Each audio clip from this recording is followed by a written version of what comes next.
Yo, what is going on YouTube? Sorry. It is your boy GZTV back with another video, and in this video we are going to be talking about the 2008 satirical action comedy film directed by Ben Stiller, who wrote the screenplay with Justin Theroux and Ethan Cohen. We have Tropic Thunder. Ladies and gentlemen, more Ben Stiller. We have covered him on the channel before with like There's Something About Mary. He's even directing this one, so this was really like his creative force. This was his story that he came up with and he wanted to bring it to life.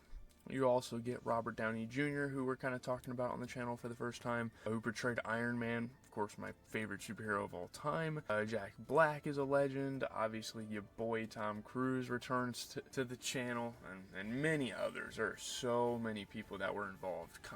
Matthew McConaughey, man.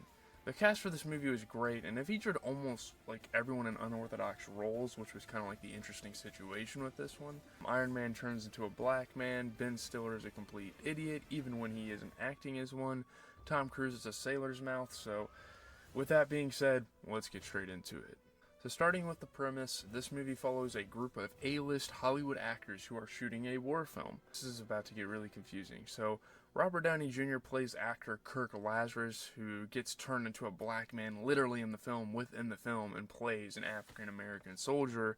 And, you know, he's like this Australian guy that turns into a black man because he's like a method actor. Jack Black plays druggy comedian, and Jeff Portnoy, who plays a soldier named Fats in the movie within the movie, and he was like a part of like a bunch of like fart gags and like his other movies, kind of like immature comedy. Ben Stiller plays Tug Speedman, an actor who is the huge action hero of the time, like the Sylvester Stallone of that era, like in this fictional world, and he goes on to play Four Leaf Tayback, who wrote the memoir that the film is based on and hopes to revive his career. Yeah, you know, he plays the main character, obviously. So now that's out of the way, we'll get into the actual story. So the director, Damien Cockburn, attempts to liven up proceedings by dropping the principal actors into the middle of a real jungle, claiming he is going to capture their performance with hidden cameras. And obviously, you know, with like all the explosions and stuff, they had some like production mishaps towards the beginning of the film, and they wanted to, you know, recover that and make a raw experience by actually like going to war pretty much. And the group of actors are completely unaware that this is a real life situation when a series of unfortunate events leads them into the middle of a real war zone with the Heroin Empire Flaming Dragon Gang. Will they come out of it alive and finish the movie? You will have to see that for yourself. That is pretty much the premise. So getting into the good, I think one of the biggest compliments you could ever give this movie is the display of versatility from damn near every actor involved. Every actor is, you know, doing something different, doing something like out of the ordinary that isn't a traditional role that they play. We know Tom Cruise to be a late 20th century action hero, but after watching this movie you realize, wow, this guy has made a great addition to the comedy world with this Les Grossman character, and apparently they're going to do a spin-off of that character because it was so fucking good. And you never really expect Tom Cruise to go around cursing like a sailor and dancing to the likes of Ludacris in the widest style ever.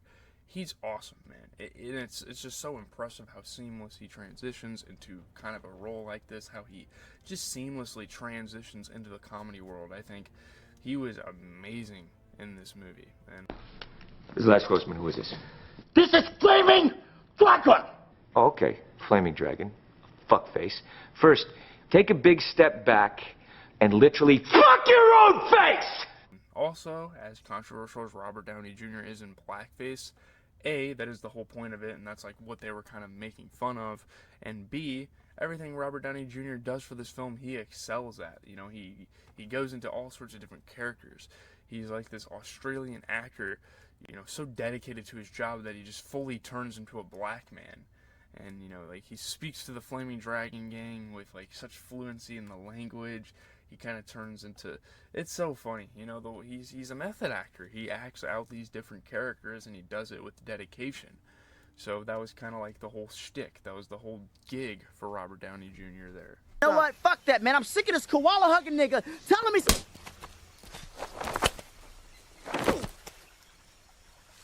For 400 years, that word has kept us down.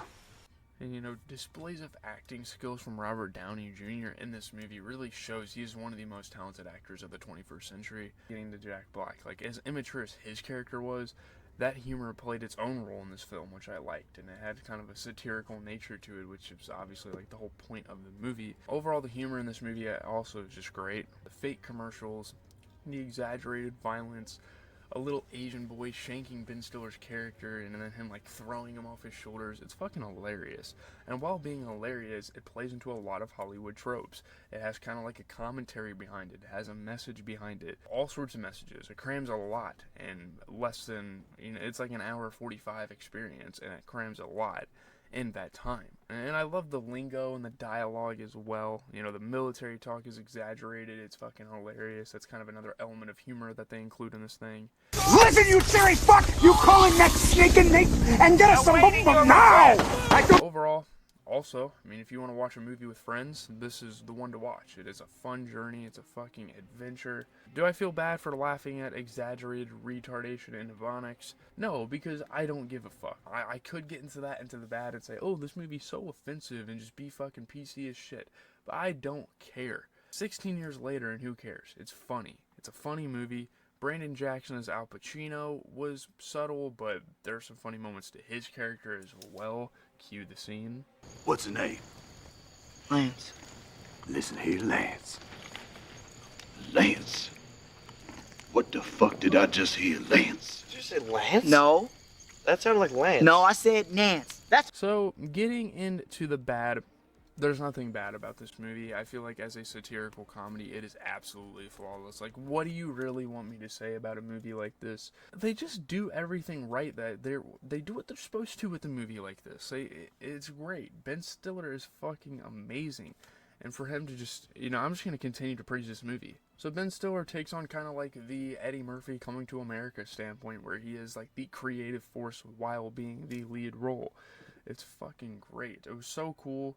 And, you know, like, the trailers bringing the fictional characters together. It goes in directions that you don't necessarily expect. This movie's fucking awesome. What more is there to say? I would say the only thing in the the only mixed aspect, is the fact that there is all of this stuff going on. And maybe sometimes it can get too much. But it's not a detriment to the movie. Sometimes they do try to go for too much, and they try to go for too many gags. But overall, again, like I said, it's really not doing anything bad for the movie.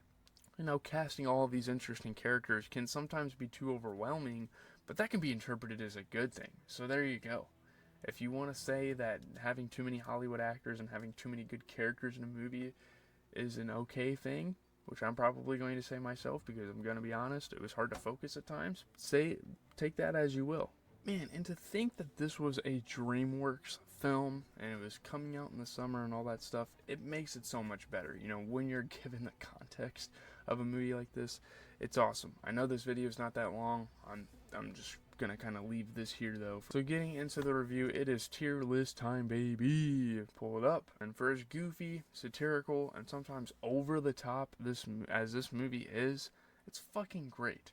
And obviously, at first glance, you may think there's a lot going on, and sometimes I will admit, sometimes it is a little difficult to catch up on things.